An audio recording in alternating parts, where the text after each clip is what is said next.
بسم اللہ الرحمن الرحیم نحمدہ ونصلی علی رسولہ الکریم اما بعد۔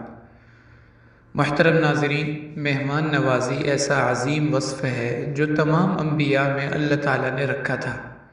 ہر نبی اعلیٰ درجے کے مہمان نواز ہوتے تھے، اور آپ صلی اللہ علیہ وسلم میں یہ وصف بدرجہ اتم موجود تھا۔ آپ صلی اللہ علیہ وسلم نے ارشاد فرمایا، من کان یؤمن باللہ والیوم الآخر فلیکرم ضیفہ، کہ جو اللہ پر اور آخرت پر ایمان رکھتا ہے اس پر لازم ہے کہ وہ اپنے مہمان کا اکرام کرے۔ اور جب آپ صلی اللہ علیہ وسلم پر پہلی وحی کا نزول ہوا اور آپ کو ختم نبوت کا تاج پہنا کر امام الانبیاء کے عظیم منصب سے نوازا گیا، تو آپ صلی اللہ علیہ وسلم پر اس عظیم ذمہ داری کو پورا کرنے کی فکر اور نہ پورا ہونے کی صورت میں ایک خوف اور گھبراہٹ کی کیفیت تھی۔ تو ام المؤمنین حضرت خدیجہ رضی اللہ تعالی عنہ نے آپ کو جن الفاظ سے تسلی دی، اس میں آپ کے عظیم اوصاف اور اخلاق کو گنوایا۔ اس میں ایک وصف یہ تھا کہ آپ مہمان نواز ہیں۔ کلا واللہ وما یخزیک اللہ ابدا، ہرگز آپ پریشان نہ ہوں، اللہ آپ کو کبھی تنہا نہیں چھوڑیں گے۔ کیوں؟ انک لتصل الرحم، کیونکہ آپ صلہ رحمی کرنے والے ہیں۔ وتحمل الکل وتکسب المعدوم، آپ دوسروں کا بوجھ اٹھاتے ہیں۔ وتقری الضیف، اور آپ مہمان نواز ہیں۔ وتعین علی نوائب الحق، اور دوسروں کے کاموں میں ان کا ہاتھ بٹاتے ہیں۔ تو ان صفات کا حامل اور متصف تو کبھی ضائع نہیں ہو سکتا، ہمیشہ اللہ کی رحمت اور مدد و نصرت اس کے ساتھ ہوتی ہے۔ تو آپ بالکل نہ گھبرائیے، وہ ذات آپ کے ساتھ ہے اور آپ بالکل تنہا نہیں ہوں گے۔ تو ان الفاظ سے تسلی دی، جس میں خاص طور پر وتقر الضیف، کہ آپ کی مہمان نوازی کا تذکرہ کیا۔ تو معزز سامعین، آج ہم مہمان نوازی کے وہ 5 آداب آپ کے سامنے رکھیں گے جو اللہ تعالیٰ نے قرآن پاک میں حضرت ابراہیم علیہ السلام کے ایک واقعے کے ضمن میں ذکر فرمائے۔ حضرت ابراہیم علیہ السلام بھی نہایت اعلیٰ درجے کے مہمان نواز تھے، اور ان کی مہمان نوازی کا واقعہ کئی جگہ اللہ تعالیٰ نے ذکر فرمایا کہ جب حضرت ابراہیم علیہ السلام کے پاس فرشتے انسانی شکل میں آئے تو حضرت ابراہیم علیہ السلام نے ان کا ایسا اکرام فرمایا کہ جو انسانیت کے لیے ایک بہترین مشعل راہ اور نمونہ ہے۔ اور مفسرین نے اس واقعے سے مہمان نوازی کے 5 آداب کا ذکر کیا ہے کہ اس واقعے سے ہمیں 5 آداب مہمان نوازی کے سمجھ میں آتے ہیں۔ پہلا ادب المبادرۃ بالتحیۃ والترحیب، کہ جب مہمان گھر میں آ جائیں تو ان کو اچھے انداز اور اچھے الفاظ سے ویلکم کرنا کہ جس سے اس کو اپنائیت کا احساس ہو، تو یہ پہلا ادب ہے۔ دوسرا ادب المبادرۃ فی الاکرام، فوراً ان کا اکرام کرنا اور کچھ ان کے سامنے پیش کرنا، کوئی کھانے پینے کی چیز ان کے سامنے رکھنا۔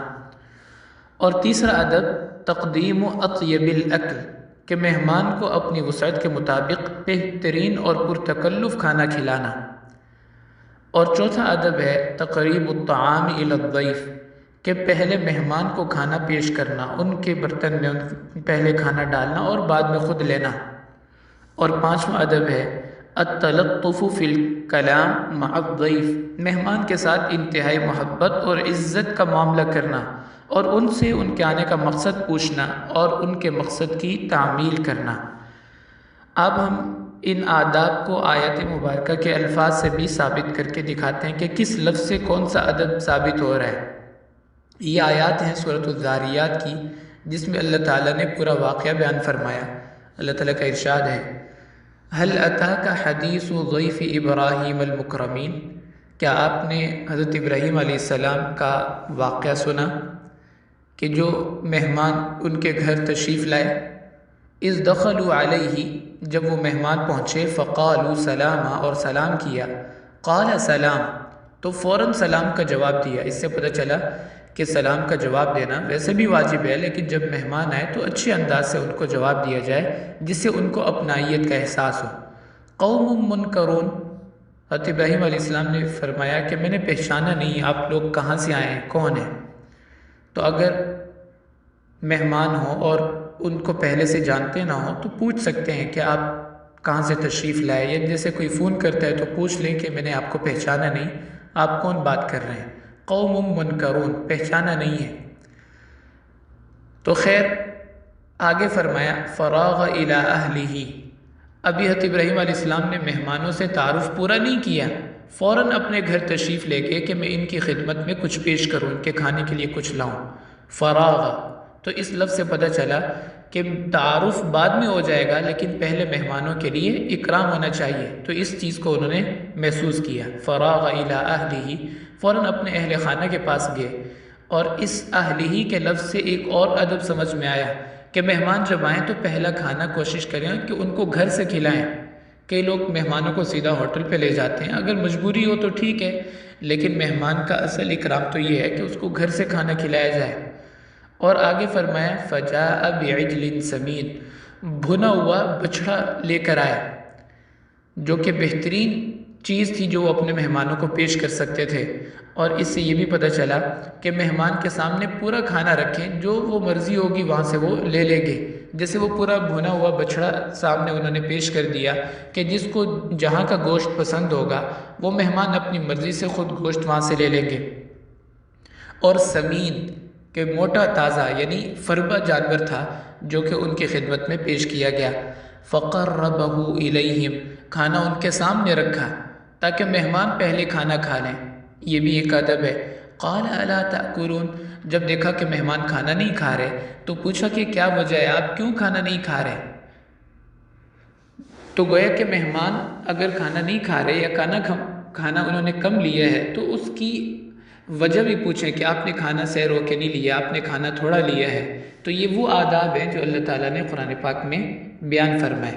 تو خیر وہ مہمان تو فرشتے تھے، انہوں نے کیا کھانا کھانا تھا، انہوں نے کہا کہ ہم آپ کو فبشروہ بغلام علیم، آپ کو علم والا بیٹا اللہ تعالیٰ دیں گے، ہم اس کی بشارت لے کر آئے۔